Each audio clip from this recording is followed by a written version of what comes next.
येषां त्वन्तगतं पापम्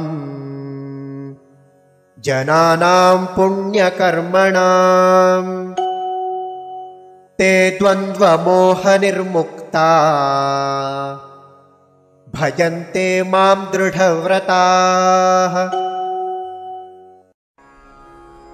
येषां तु अन्तगतं पापं जनानां पुण्यकर्मणां ते द्वन्द्वमोहनिर्मुक्ताः भजन्ते मां दृढव्रताः। येषां त्वन्तगतं पापं जनानां पुण्यकर्मणां ते द्वन्द्वमोहनिर्मुक्ता भजन्ते मां दृढव्रताः।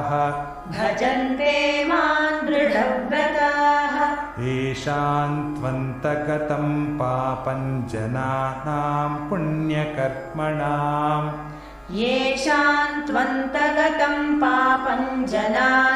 पुण्यकर्मणां ते द्वन्द्वमोहनिर्मुक्ता भजन्ते मां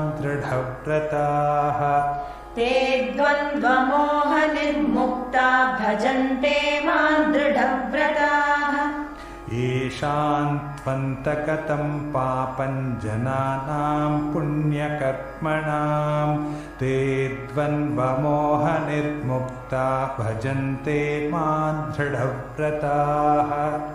येषां त्वन्तगतं पापं जनानां पुण्यकर्मणां ते द्वन्द्वमोहनिर्मुक्ता भजन्ते